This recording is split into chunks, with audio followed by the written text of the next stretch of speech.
My husband insisted on taking my car for a safety check before my trip.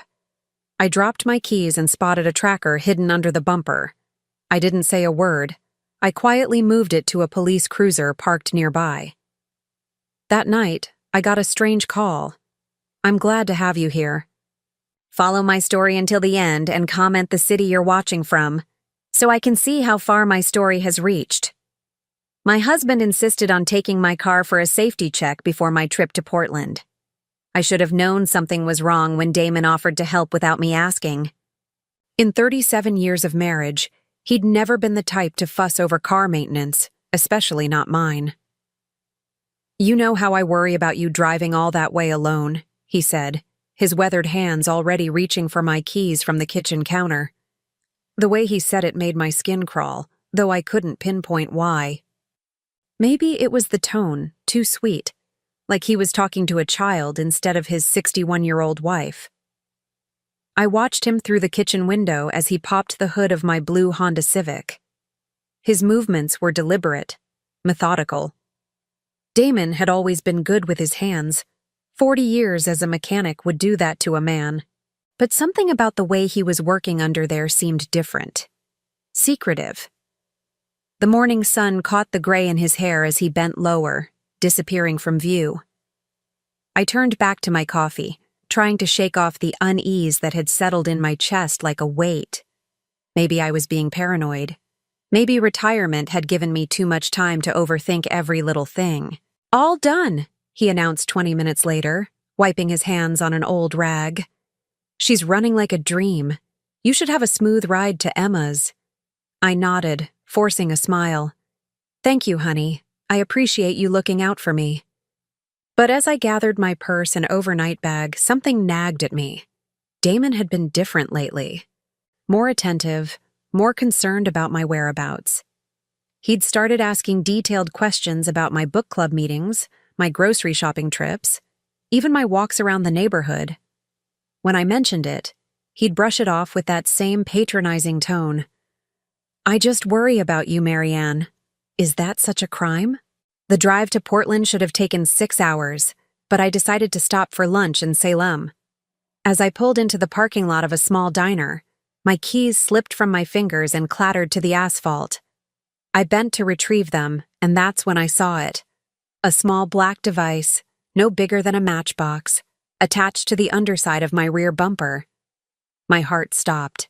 I crouched there in the parking lot, staring at the thing, my mind racing to make sense of what I was seeing. It looked professional, expensive, not something that would accidentally end up on my car. I stood up slowly, my legs shaking. My first instinct was to rip it off, to confront Damon immediately. But something held me back. A voice in my head, quiet but insistent, told me to be smart about this. If my husband was tracking me, I needed to know why. I walked into the diner on unsteady legs and ordered coffee I couldn't taste. My phone buzzed with a text from Damon. "How's the drive going? Let me know when you get there safely." The irony wasn't lost on me. He already knew exactly where I was. I sat there for an hour, my mind spinning. How long had he been watching me? Weeks? Months? Years? I thought about all the times he'd seemed to know things he shouldn't know. Like when I'd stopped by the pharmacy when I hadn't mentioned going there. Or when he'd asked about my conversation with my neighbor Betty when I was certain he hadn't been home. When I finally got back to my car, I made a decision that surprised even me. Instead of removing the device, I carefully detached it and looked around the parking lot. A police cruiser sat at the far end, the officer inside filling out paperwork. My hands trembling, I walked over and quickly attached the tracker to the underside of the police car's bumper. If Damon wanted to track someone, let him track the local sheriff's department. I drove the rest of the way to Portland in a daze. Emma greeted me with her usual warm hug, but I must have looked terrible because her expression immediately shifted to concern. "Mom, are you okay? You look pale." I wanted to tell her everything.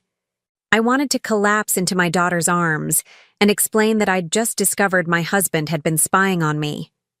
But the words wouldn't come. How do you tell your 33-year-old daughter that her stepfather, the man who'd helped raise her since she was a toddler, might not be the person any of us thought he was? I'm just tired from the drive, I lied, settling into her comfortable living room. You know how that highway can be. That evening, as Emma and I were cleaning up after dinner, my phone rang. The caller ID showed a number I didn't recognize. Mrs. Henderson? The voice was professional, crisp. This is Marianne Holloway, I corrected automatically. There was a pause. I apologize. I'm looking for Marianne Henderson. I was given this number by a mutual friend. Something about the way he said mutual friend made my blood run cold. I think you have the wrong number. Wait, the man said quickly. You drive a blue Honda Civic, license plate 7RF9847? I nearly dropped the phone. Who is this? Ma'am, I think we need to talk. Can you meet me tomorrow at the Starbucks on Morrison Street, 10 in the morning? I don't understand. What is this about? It's about your husband, Mrs. Holloway, and what he's been paying me to do. The line went dead. I stood there in Emma's kitchen, the phone still pressed to my ear, my heart hammering so hard I was sure she could hear it from the dining room. The voice on the phone knew things about me that only Damon should know. My license plate number, the fact that I drove a blue Honda. And somehow, he knew my maiden name, Henderson, which I hadn't used in 37 years. Emma appeared in the doorway, a dish towel in her hands. Mom? Who was that? I looked at my daughter's concerned face, at the life she'd built for herself in this bright, airy apartment, at the photos on her refrigerator showing her and her boyfriend hiking and laughing and living the kind of carefree life I couldn't remember ever having. And I made another decision that would change everything. Wrong number, I said, forcing my voice to stay steady. Just someone looking for directions. But as I lay awake in Emma's guest room that night, staring at the ceiling and listening to the unfamiliar sounds of her neighborhood, I knew I was going to that Starbucks. I needed answers. I needed to understand what my husband had done and why. Because somewhere in the back of my mind, a terrible possibility was taking shape. Maybe the tracker wasn't the only way Damon had been watching me. Maybe there were other things, other signs I'd missed or explained away. Maybe my marriage, my entire life, had been built on lies I was only now beginning to see. The thought terrified me.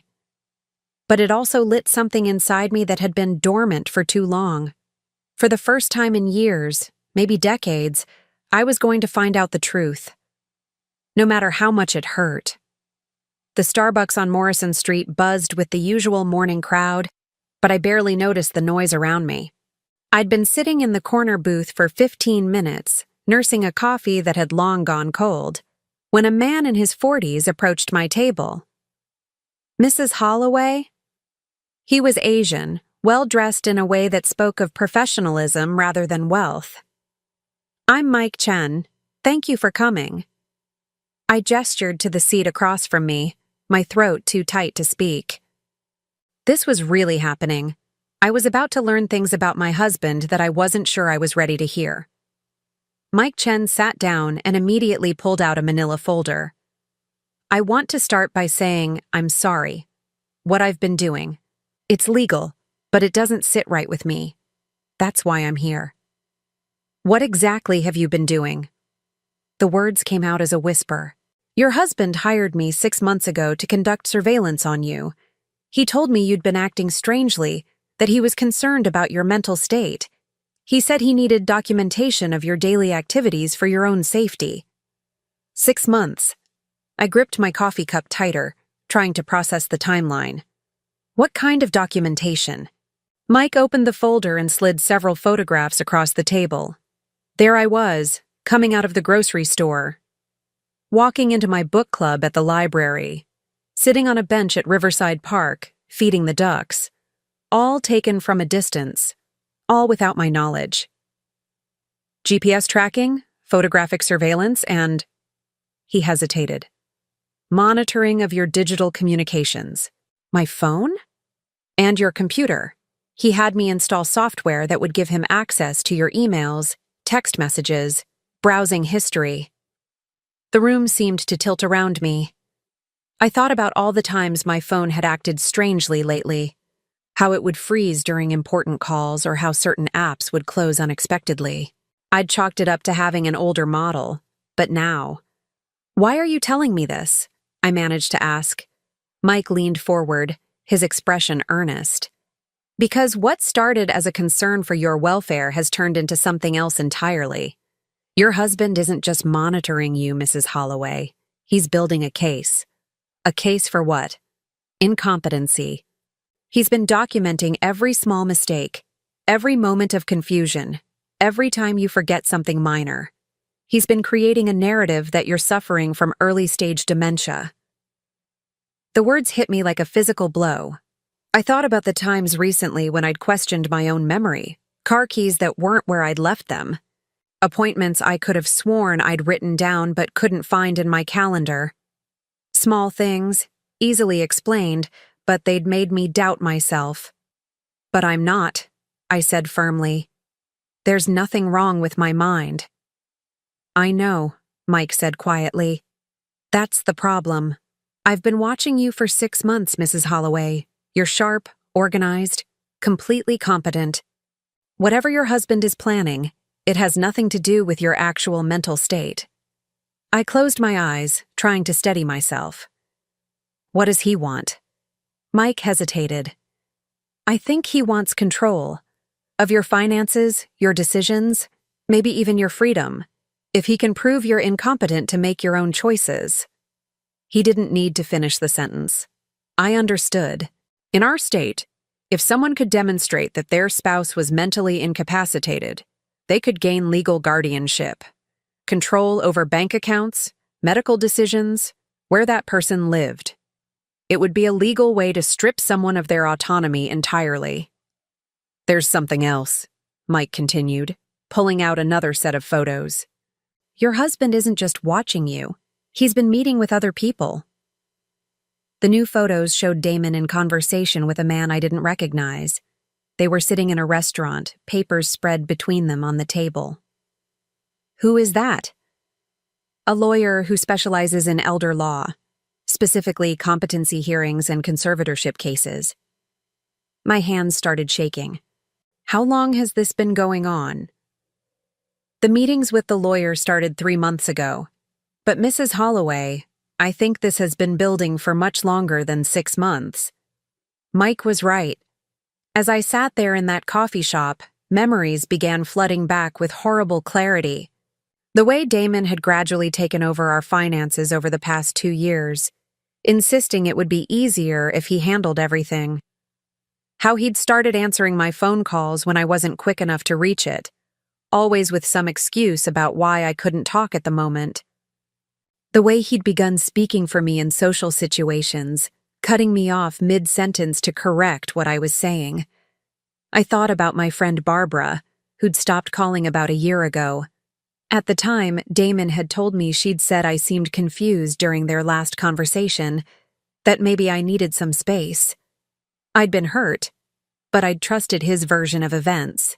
Now I wondered what he'd actually said to her. "Mrs. Holloway?"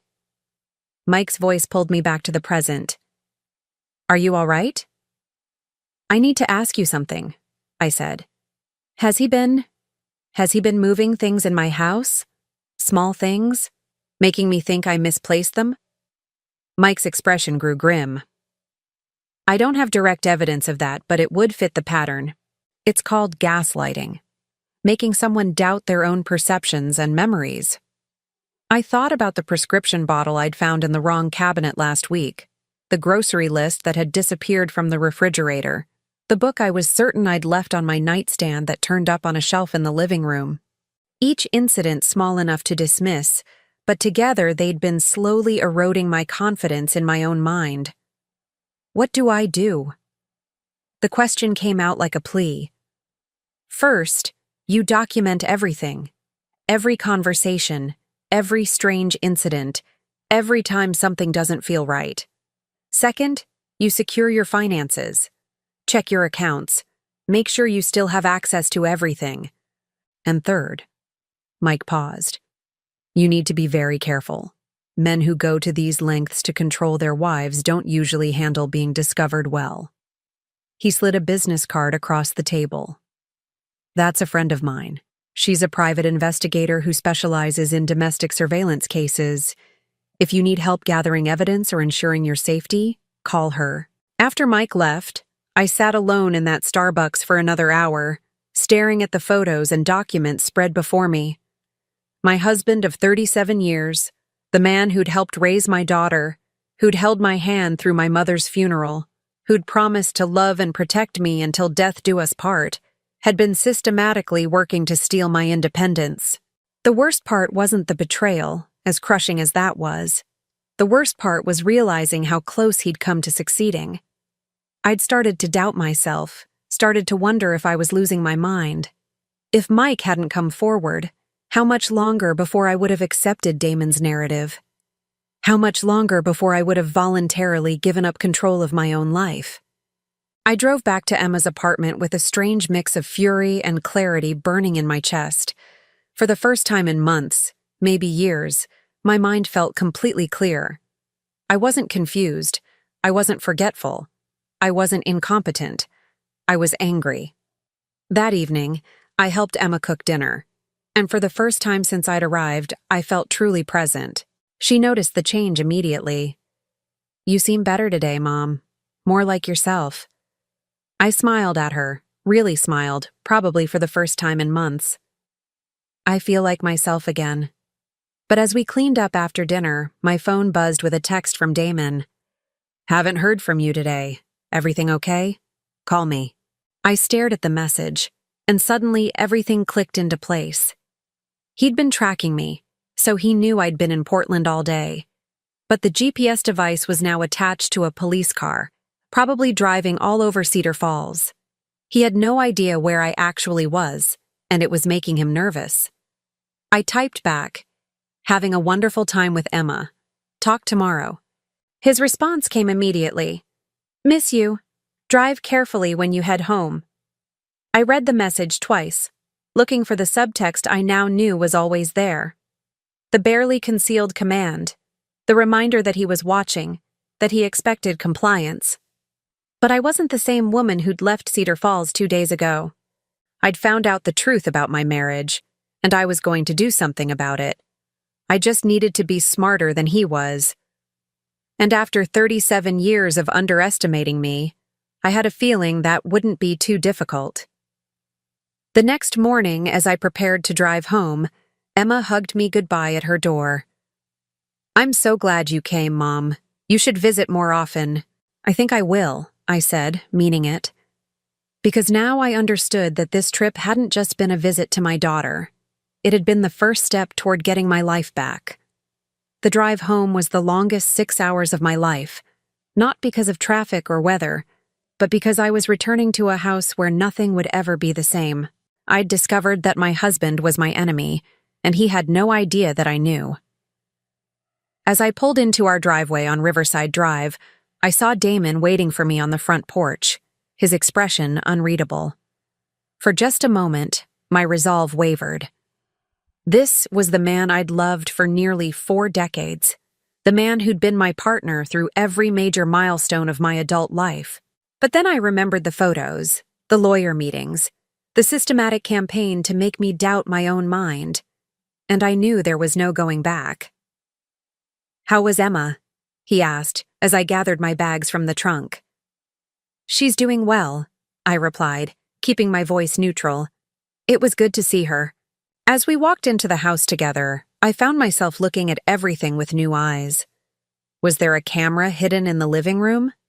Had he gone through my belongings while I was gone? Was my computer monitored, my phone tapped? I realized that I was living in enemy territory, and I was completely alone. Or at least, that's what Damon thought.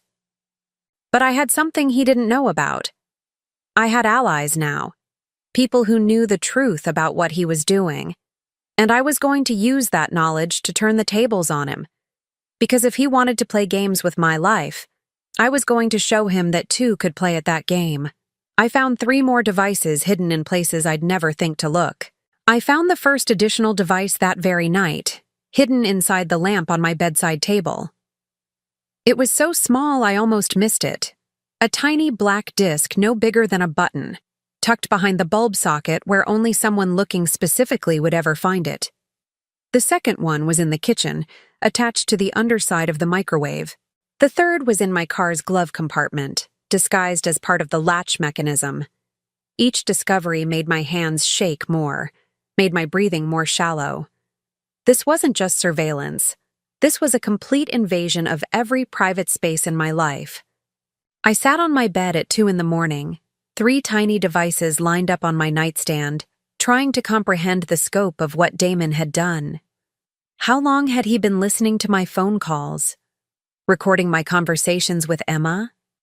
Monitoring what I watched on television, what I cooked for dinner, what time I went to bed? The man sleeping next to me, the same bed we'd shared for 37 years, was a stranger. Worse than a stranger. He was my captor, and I'd never even known I was imprisoned. I barely slept that night, every small sound making me wonder if there were cameras too. Was he watching me even now? I pulled the covers up to my chin and stared at the ceiling, feeling more alone than I'd ever felt in my life. The next morning, Damon was unusually chatty over breakfast. "Sleep well, honey? You seemed restless." I looked at him across our kitchen table, this man with kind brown eyes and weathered hands who'd helped me plant our garden and fix our leaky faucet and hold me when I cried after my mother's funeral. Had he been studying my sleep patterns? Making notes about my restlessness for his file on my supposed mental decline? "I'm fine," I said, keeping my voice steady. "Just had a lot on my mind." "About what?" The question came too quickly, too eagerly. I shrugged. "Nothing important. Emma and I were talking about her job situation. It was a lie, and we both knew it. But I watched something shift in Damon's expression, a flicker of frustration that he couldn't access the real conversation I'd had with my daughter. My phone rang while I was cleaning up the breakfast dishes. The caller ID showed the Cedar Falls Police Department. "Mrs. Holloway, this is Detective Sarah Martinez. I wonder if we could talk. We've had some unusual activity on one of our patrol vehicles, and your name came up in our investigation." Damon looked up sharply from his newspaper. I could feel his eyes on me as I answered. "I'm not sure what you mean, Detective. Would you be able to come down to the station this morning? Say, around 10 o'clock? It shouldn't take long." After I hung up, Damon set down his coffee cup with deliberate care. "What was that about?" "I have no idea," I said truthfully. "They want to talk to me about something involving a patrol car." I watched his face carefully, looking for any sign that he knew about the GPS tracker I'd moved. But his expression remained neutral, just the right amount of concerned curiosity. "Do you want me to come with you?" he asked. "No, I'm sure it's nothing important. Probably just a case of mistaken identity." At the police station, Detective Martinez turned out to be a woman about my daughter's age, with short dark hair and sharp, intelligent eyes. She led me to a small conference room and closed the door. "Mrs. Holloway, we found a GPS tracking device attached to one of our patrol cars 2 days ago. When we traced it, it led us to your husband." I blinked, trying to look surprised. "I don't understand." "The device was registered to a surveillance company that your husband has been paying for 6 months. We also discovered that he's been in contact with our department, asking about your driving record and whether we've had any reports of erratic behavior." My blood ran cold. "What kind of reports?" "He claimed you'd been driving strangely, getting lost, forgetting where you parked. He wanted to know if we thought you should still have a license." The systematic nature of it was breathtaking. Damon hadn't just been building a case for my incompetence. He'd been trying to get official support from law enforcement. Detective Martinez leaned forward. "Mrs. Holloway, I need to ask you directly. Did you know your husband had placed tracking devices on your vehicle?" I made a split-second decision. If I was going to get out of this situation, I needed allies, and the police were about as official as allies got. I found one yesterday, I admitted. I moved it to your patrol car because I was scared and didn't know what else to do. She nodded slowly. Have you found others? I told her about the devices in my house, about Mike Chen and what he'd revealed about the surveillance. With each detail, Detective Martinez's expression grew more serious. Mrs. Holloway, what your husband is doing isn't just morally wrong. Some of it may be illegal. Installing surveillance equipment in someone's home without their knowledge, tampering with their vehicle, falsely reporting someone to law enforcement, these could be criminal charges. But he's my husband, I said weakly. Don't spouses have certain rights? Not like this. Even spouses need consent for this level of surveillance. And if he's doing this to build a false case for your incompetency, that could constitute fraud and harassment. She handed me a card. I'm going to recommend that you speak with a domestic relations attorney immediately. In the meantime, we're going to have a conversation with your husband about the proper procedures for reporting traffic safety concerns. Driving home from the police station, I felt something I hadn't experienced in months. Hope. For the first time, someone in authority had listened to me and believed me. Someone had confirmed that what was happening to me was wrong, possibly even criminal. But as I pulled into my driveway, I saw Damon waiting on the porch again, and my hope turned to dread. Something in his posture was different, tenser, more alert. How did it go? He asked as I walked up the steps. Fine. It was just about a fender bender someone reported. They had the wrong person. Damon nodded, but his eyes were studying my face with an intensity that made my skin crawl. That's good. I was worried it might be something serious. We went inside together and I busied myself with household chores while Damon retreated to his office. But something felt different in the house. Wrong. I couldn't put my finger on it until I realized what it was. Silence. For months, there had been a subtle background awareness of being watched, listened to. Now, suddenly, that feeling was gone. I went to check the lamp in our bedroom. The device was gone. The microwave in the kitchen, also gone. He'd removed them all while I was at the police station. My heart pounded as I realized what this meant. Damon knew that I knew. The game had changed entirely. I was making dinner when my phone rang. Emma's name appeared on the screen. Hi, Mom. Her voice sounded strange, strained. Emma? What's wrong? Mom, I need to tell you something, and I need you to not be angry with me. Something in her tone made my blood freeze. What is it, sweetheart? I hired that private investigator, Mike Chen. I hired him to watch Damon. The words hit me like a physical blow. What? I've been worried about you for months. Every time we talk, you sound more confused, more uncertain. And Damon always seems to know things about our conversations that he shouldn't know. I thought maybe he was. I don't know, hurting you somehow. So I hired Mike to find out what was really going on.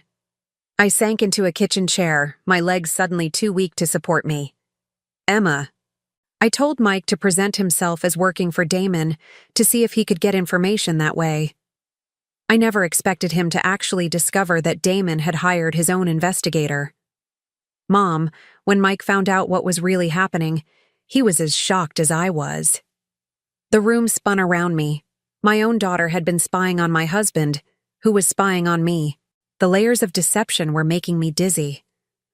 Are you angry? Emma asked quietly.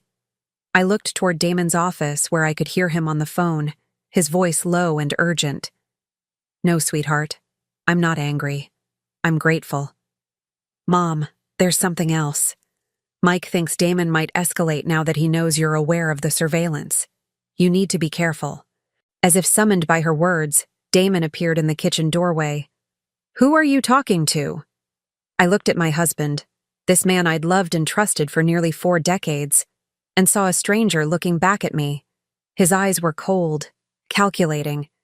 The mask he'd been wearing was finally slipping. Emma, I said simply. Tell her I said hello. His tone was pleasant, but there was something underneath it that made my skin crawl. And ask her when she's planning to visit again. After I hung up, Damon sat down across from me at the kitchen table. We looked at each other in silence for a long moment, and I realized we both knew the pretense was over. "Marianne," he said finally, his voice soft but somehow menacing. "We need to talk." The person who hired him wasn't who I expected. "We need to talk," Damon repeated, his voice carrying a weight I'd never heard before. I stayed seated at the kitchen table, my hands folded in my lap to keep them from shaking. "About what?" "About the fact that you've been lying to me." He leaned back in his chair, studying me with those cold eyes. "The police called me this afternoon, Marianne. They wanted to discuss my concerns about your driving. Imagine my surprise when I learned that you'd been the one to report finding a tracking device." My mouth went dry. "I don't know what you're talking about." Damon laughed, but there was no humor in it. "Please, we're past that now. You found the GPS tracker, moved it to that police car, and then played innocent. Very clever. I have to admit, I underestimated you." The admission hung between us like a blade. He'd just confirmed everything: the surveillance, the manipulation, the systematic campaign to control my life. "Why?"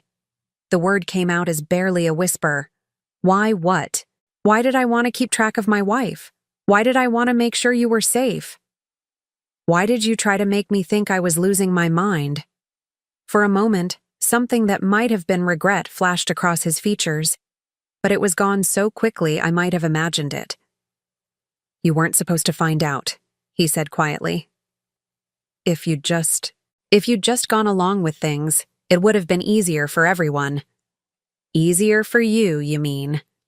Damon stood up and walked to the kitchen window, looking out at our backyard where we'd spent so many peaceful evenings together. When he spoke again, his voice was different. Tired, almost defeated. "Do you know how much debt I'm in, Marianne?" The question caught me off guard. "Debt?" $61,000. Casino debts, personal loans, credit cards I took out without telling you. I've been robbing Peter to pay Paul for 2 years now, and the wolves are at the door." I felt the blood drain from my face. $61,000? How is that possible? It started small. A few hundred here and there, online poker to blow off steam after retirement. But it grew. It always grows.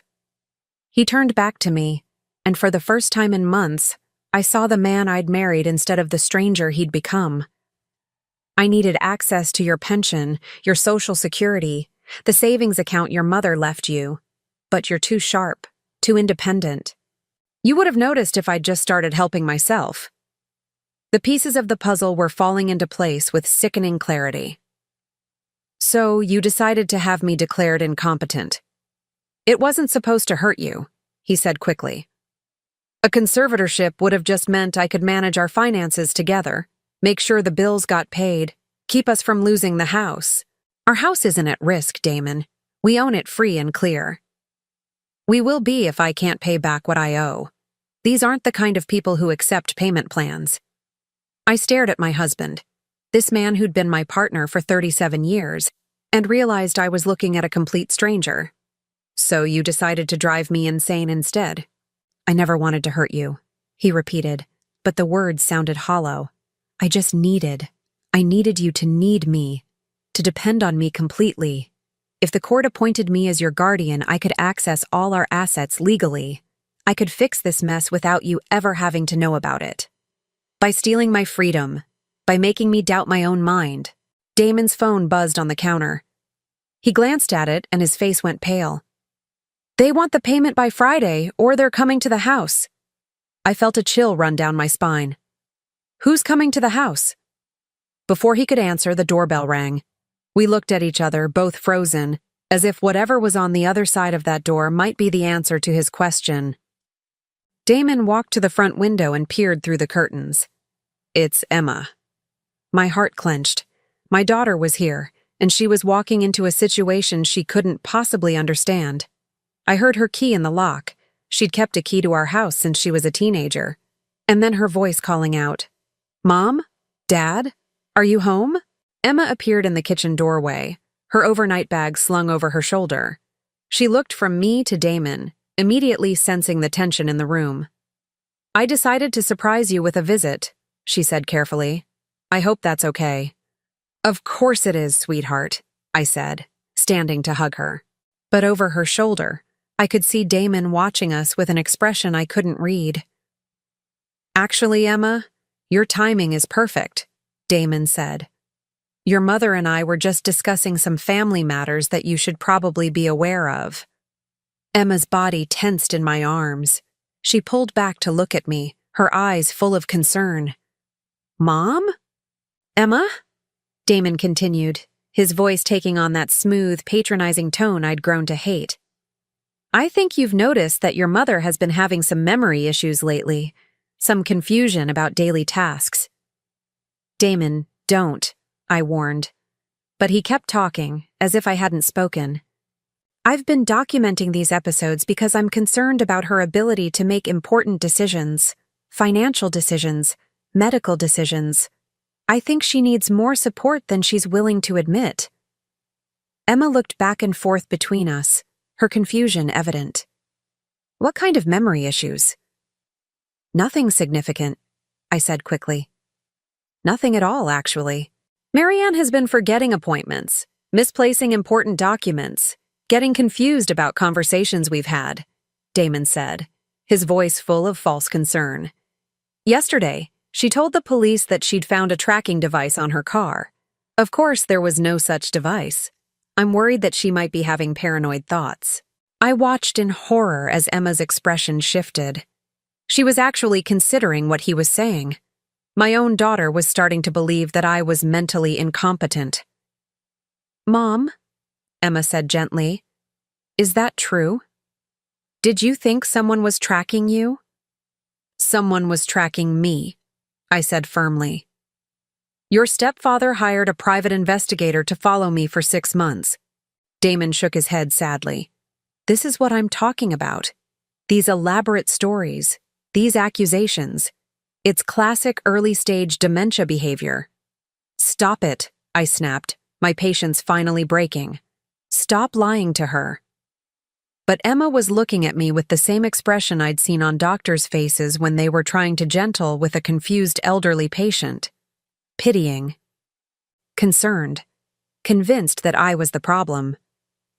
Emma, I said desperately, call Mike Chen, the private investigator you hired. He'll tell you the truth. What private investigator? Damon asked, his voice sharp. Emma's face went white.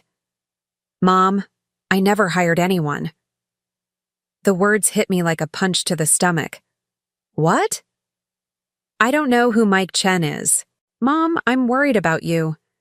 I stared at my daughter, my mind reeling. But you called me. You told me you hired him to watch Damon. Emma shook her head slowly. I never called you about that. I never hired anyone. The room seemed to tilt around me. If Emma hadn't hired Mike Chen, then who had? And why had he told me she did? Sweetheart, Damon said to Emma, his voice gentle and concerned. This is exactly what I've been trying to tell you. Your mother is having episodes where she believes things that aren't real. I looked at my daughter's face and saw doubt creeping in. After everything that had happened, after all the evidence I'd uncovered, she was starting to believe him over me. Emma, please, I said, my voice breaking. You have to believe me. He's been spying on me, manipulating me, trying to drive me crazy so he can take control of our finances. But even as I said the words, I could hear how they sounded. Paranoid, delusional, exactly like the ravings of someone suffering from dementia. Damon put his arm around Emma's shoulders. I think we need to make an appointment with Dr. Harrison. Get your mother properly evaluated. No, I said quickly. I don't need to be evaluated. I need you to tell the truth. The truth is that I love you, Marianne, Damon said, his voice full of false warmth. And I'm going to take care of you no matter how bad this gets. I looked at Emma, my only child, the person who was supposed to protect me when I couldn't protect myself, and realized with growing horror that she was going to let him do it. She was going to let him take control of my life because she believed I was losing my mind. And suddenly, I understood the brilliance of what he'd done. It wasn't enough to spy on me and document my supposed incompetence. He'd needed to isolate me from anyone who might support me. He'd needed to turn my own family against me. "Emma," I said one last time, "please believe me." But the look in her eyes told me everything I needed to know. My own daughter had been part of this all along. That night, I lay awake in the guest room. Emma had insisted I sleep separately from Damon until we could get things sorted out, staring at the ceiling and trying to make sense of what had happened. My own daughter believed I was losing my mind. The one person I'd thought I could count on had turned against me. But something about the Mike Chen situation didn't add up. Emma had denied hiring him, but the details he'd given me were too specific, too accurate to be fabricated. Someone had hired him to watch Damon, and it wasn't me. At 3 a.m, I crept downstairs to the kitchen and called the number on Mike Chen's business card. "Mrs. Holloway?" His voice was alert despite the hour. "Are you safe?" "I need to know who really hired you," I whispered into the phone. "Emma says she never contacted you." There was a long pause. "Mrs. Holloway, I need to see you in person. Can you meet me tomorrow morning? Same Starbucks, 8 o'clock? I don't know if I can get away. They're watching me now. Try, this is important. And Mrs. Holloway, trust your instincts. You're not losing your mind." The next morning, Emma offered to drive me to my doctor's appointment, an appointment that Damon had apparently already scheduled with Dr. Harrison for a cognitive evaluation. I agreed, but asked if we could stop for coffee first. "I haven't been sleeping well," I told her as we pulled into the Starbucks parking lot. "I just need some caffeine before facing whatever Dr. Harrison is going to put me through." Emma looked uncomfortable. "Mom, the evaluation is just to help us understand what's going on. Nobody wants to take away your independence." I wanted to laugh at the irony, but instead I squeezed her hand. "I know you're trying to help, sweetheart. I'll just be a minute." Mike Chen was already waiting at our usual table. I slid into the seat across from him, my heart pounding. "Who hired you?" I asked without preamble. "Your mother-in-law," he said quietly. "Damon's mother, Dorothy Chen. She remarried after Damon's father died. She's been living in the assisted living facility on Maple Street for 3 years." I blinked in confusion. "Dorothy's still alive?" "But Damon told me she died 2 years ago." "Very much alive, and very concerned about her son's behavior. She's been watching him spiral with his gambling addiction, and she was worried about what he might do to you." My mind reeled. Dorothy Chen had been like a second mother to me for 37 years. She'd helped me through Emma's difficult teenage years, been there when my own mother was dying. Damon had told me she'd passed away peacefully in her sleep, and I'd grieved for her. I'd even wanted to attend the funeral, but he'd said it was family only, too painful for me to handle. "She's been trying to contact you for months," Mike continued. "But every time she calls your house, Damon intercepts. He told the staff at Sunset Manor that you were having mental health issues and that contact with you would be too stressful for his mother." Another piece of the puzzle clicked into place. The phone calls that had been wrong numbers or telemarketers that Damon always answered. The mail that had been misdirected or not important enough to bother me with. Dorothy hired me to document Damon's activities so she could build a case to have his access to her estate revoked, Mike explained. "She's worth quite a bit of money, and she was afraid he was planning to manipulate her the same way he was manipulating you." "But how did you know about Emma?" Mike looked uncomfortable. "I didn't initially. When I discovered the extent of Damon's surveillance of you, I did some digging on your family. I found out Emma had been making inquiries about elder abuse resources online, searching for information about financial exploitation of seniors. I made an educated guess that she might be concerned about your welfare." I felt tears stinging my eyes. Emma had been worried about me. She'd been researching how to help me, not how to have me declared incompetent. "So when you told me Emma had hired you, I was trying to give you hope. I thought knowing that your daughter was concerned would help you feel less alone. I'm sorry for lying, but at the time, it seemed like a kindness." Through the window, I could see Emma in the car, checking her watch anxiously. I needed to get back before she came looking for me. Mike, I need proof. Something I can show Emma that will make her believe me. He slid a thick envelope across the table. Bank records showing Damon's gambling debts, copies of his communications with the surveillance company, photos of him meeting with the elder law attorney. And most importantly, a notarized statement from Dorothy explaining everything. I clutched the envelope like a lifeline. Will Dorothy see me? She's been hoping you'd come. Room 212 at Sunset Manor. But be careful. Damon can't know you've been there. I hurried back to the car, the envelope hidden in my purse. Emma looked at me with concern. You look upset. Did something happen? Just nervous about the appointment, I lied. But as we drove toward Dr. Harrison's office, I was formulating a plan. Emma, I said carefully, before we go to the doctor, there's someone I need to see. Someone who can explain everything that's been happening. Mom, we don't have time. Please, just 20 minutes. If what this person tells you doesn't make sense, we'll go straight to Dr. Harrison and I'll submit to whatever evaluation he thinks is necessary. Emma hesitated, then pulled into a gas station parking lot. Who is it? Dorothy Chen, Damon's mother. Mom, Dorothy died 2 years ago. We've talked about this. I pulled out Mike Chen's envelope and handed her the notarized letter. Read this. I watched Emma's face as she read Dorothy's statement, saw the confusion turn to shock, then to something that looked like fury. This can't be real, she whispered. Call Sunset Manor. Ask them if Dorothy Chen is a resident. With trembling fingers, Emma dialed the number on the letterhead. I listened to her half of the conversation, watched her expression change from skepticism to horror.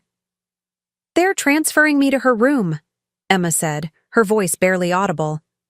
A moment later, I heard a familiar voice coming through the phone speaker. Emma, sweetheart, is that you? Oh my goodness, I've been trying to reach you for so long. Emma's eyes filled with tears. Grandma Dorothy? But Dad said. He said you were. Dead, I know. He told the staff here the same thing about you and your mother. He said you'd moved away and didn't want to be bothered with an old woman. But I knew something was wrong when you stopped visiting, stopped calling.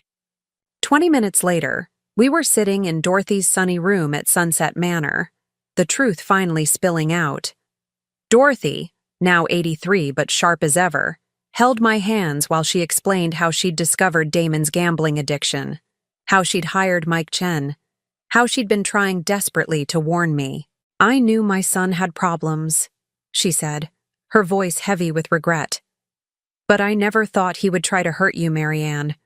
When Mike showed me what Damon was doing, the surveillance, the gaslighting, the plan to have you declared incompetent, I was horrified. Emma sat in stunned silence, still processing the magnitude of what we'd learned. There's more, Dorothy continued gently. Damon forged my signature on several documents, transferring money from my accounts to pay his gambling debts.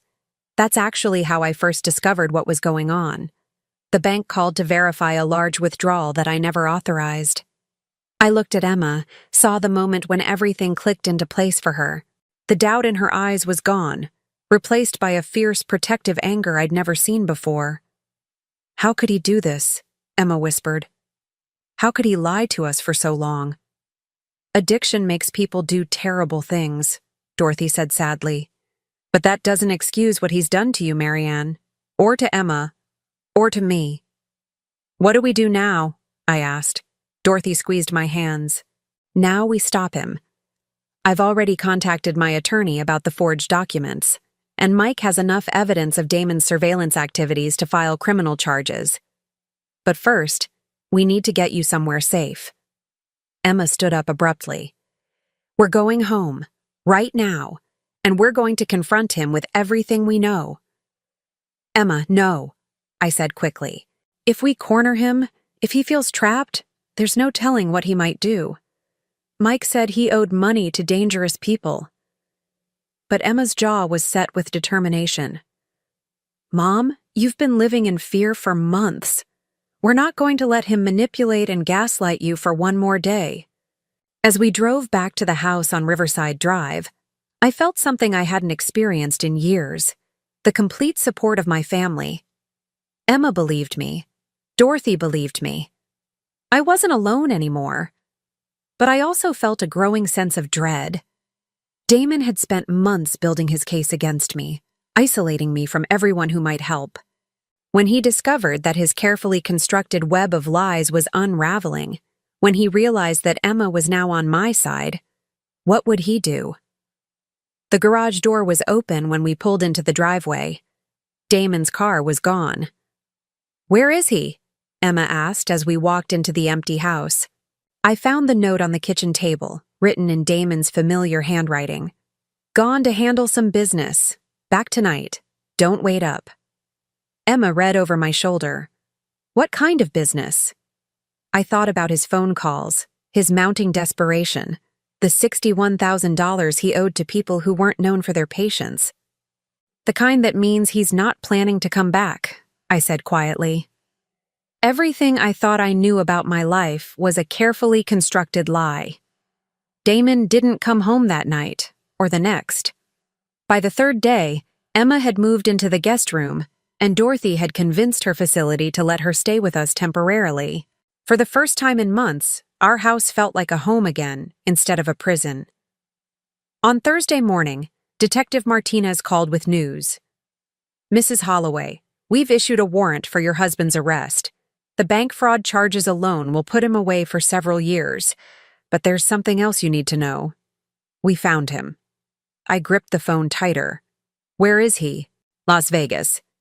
He was arrested trying to board a plane to Mexico with $53,000 in cash and a fake passport. It appears he liquidated several of your joint accounts before he fled." My legs went weak, and I sank into a kitchen chair. Emma, who had been listening to my half of the conversation, immediately came to stand beside me. "How much did he take?" I asked. "Approximately $87,000 from your savings accounts." "I'm sorry, Mrs. Holloway, but the good news is that most of it is recoverable since the banks have records of the fraudulent transactions."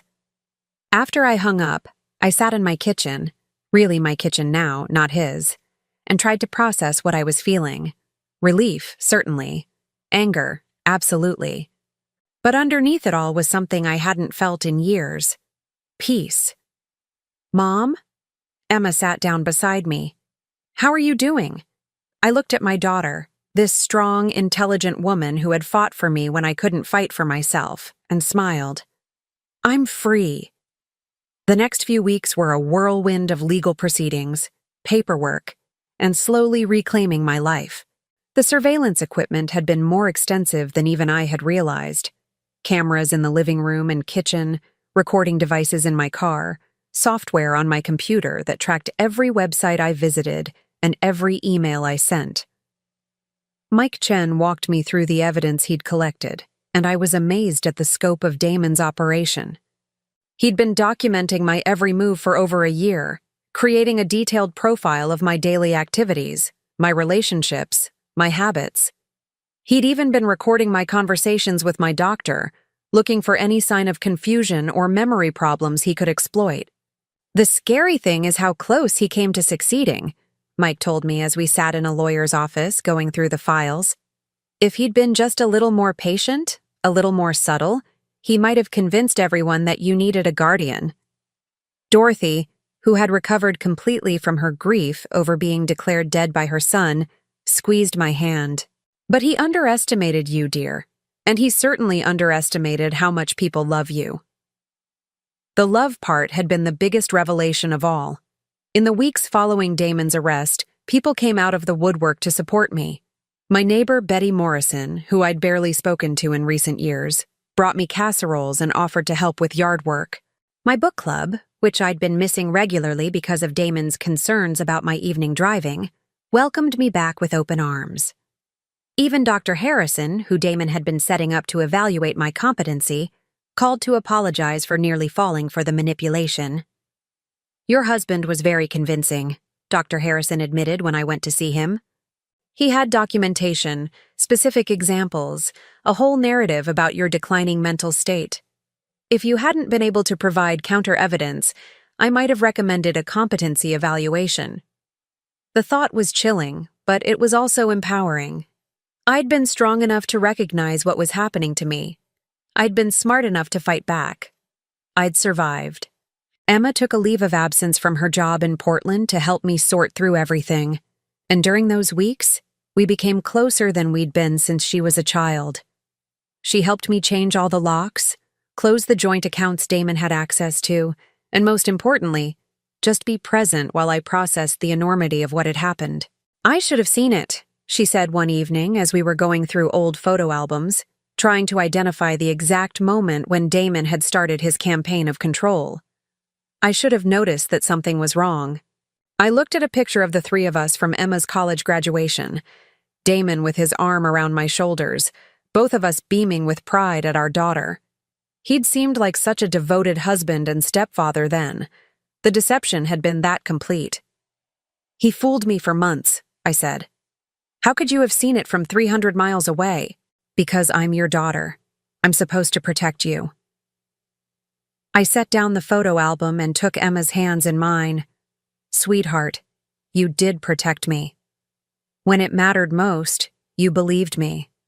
You chose to trust me over him, even when it was difficult. That's what saved me." 3 months after Damon's arrest, I was sitting in my lawyer's office signing the final divorce papers when she handed me an envelope. "This came for you yesterday," she said. "It's from your husband." I stared at the envelope, postmarked from the county jail. Part of me wanted to throw it away unopened, but a larger part needed to know what he had to say. The letter was shorter than I'd expected. "Mary Ann, I know you'll never forgive me, and I don't expect you to. I just wanted you to know that I never meant for it to go as far as it did. When the gambling started, I told myself I could control it, could fix everything without you ever knowing. When I couldn't, I convinced myself that taking control of our finances was protecting you, not hurting you. I was wrong about everything. You were never the problem. I was. You were never confused or incompetent. I was desperate and weak. You deserved a husband who protected you from the world, not one who became the very thing you needed protection from. I hope someday you can rebuild the life I tried to steal from you. You're stronger than I ever gave you credit for. Damon." I folded the letter and put it back in the envelope. It wasn't an apology, not really, but it was an admission, and that was something. That evening, Emma and I were having dinner on the back patio when she brought up something I'd been dreading. "Mom, I've been thinking about going back to Portland. My leave of absence is up next week, and I need to get back to work." I'd known this moment was coming, but it still made my stomach clench. "Of course you do. You can't put your life on hold indefinitely. But I don't want to leave you alone, not yet." I looked around my backyard, at the garden I'd neglected for months but was slowly bringing back to life, at the house that was finally mine again, at the life I was rebuilding from scratch at 61 years old. "I won't be alone," I said. "I have Dorothy 3 blocks away. I have my book club. I have friends I'm reconnecting with. And I have myself back, which is the most important thing." Emma smiled, but I could see the worry in her eyes. "Promise me you'll call if you need anything. Anything at all." "I promise. But Emma, I need you to promise me something too." "What?" "Promise me you'll stop feeling guilty about not seeing what was happening sooner. You couldn't have prevented this, and you couldn't have fixed it any faster than you did. You saved me at exactly the right moment, in exactly the right way." A year later, I was standing in the same Starbucks where I'd first learned the truth about my marriage, but this time I was there by choice. Emma was visiting for the weekend, and we'd decided to meet Dorothy and Mike Chen for coffee to celebrate the anniversary of what we'd started calling Freedom Day. "So what's next?" Mike asked as we sat around a table filled with the remnants of celebration cupcakes Dorothy had insisted on bringing. I thought about the question seriously. For 43 years of my adult life, My identity had been defined by being someone's wife or someone's mother. For the past year, I'd been learning how to be just Marianne, not Marianne Holloway, not Emma's mother, not even Damon's victim. Just me. I'm thinking about volunteering, I said. There's an organization that helps seniors who are being financially exploited. They need people who understand what it's like to be manipulated by someone you trust. Dorothy nodded approvingly. Use your experience to help others. I like that. And, I added, surprising myself with the words, I'm thinking about traveling. I've never been anywhere by myself, never made a decision about where to go or what to see without considering someone else's preferences. Emma grinned. Where do you want to go? I thought about all the places I'd dreamed of seeing but had never suggested because Damon wasn't interested, or because the money would be better spent on something more practical, or because someone my age shouldn't be traipsing around the world alone. Everywhere, I said, and I meant it. As we walked out of the coffee shop together, I caught my reflection in the glass door. The woman looking back at me was someone I was still getting to know, grayer than she used to be, with lines around her eyes that spoke of hard-won wisdom, but with a straightness to her spine that hadn't been there in years. She was 62 years old, recently divorced, living alone for the first time in her adult life. By society's standards, her life should have been winding down, her adventures behind her. But as I walked to my car, with no tracking devices, no surveillance, no one monitoring my every move, I realized that my real life was just beginning. I'd spent decades believing that love meant surrender, that marriage required me to shrink myself to fit someone else's vision of who I should be. I'd learned the difference between being cherished and being controlled, between being protected and being imprisoned. The woman who had discovered that GPS tracker 15 months ago had been afraid, isolated, doubting her own mind. The woman driving home now was none of those things. I pulled into my driveway on Riverside Drive, my driveway, my house, my choice of whether to come or go, and sat for a moment in the gathering dusk. Tomorrow I would call the travel agency and book that trip to Ireland I'd always wanted to take. Next week I would start volunteering with the Elder Advocacy Group. Next month I would have Dorothy over for Christmas dinner, and Emma would join us, and we would create new traditions that had nothing to do with the past. For the first time in my adult life, the future was entirely mine to choose. And that was the most beautiful gift I could have given myself. I was finally, completely, absolutely free. Now I'm curious about you who listened to my story. What would you do if you were in my place? Have you ever been through something similar? Comment below. And meanwhile, I'm leaving on the final screen 2 other stories that are channel favorites, and they will definitely surprise you. Thank you for watching until here.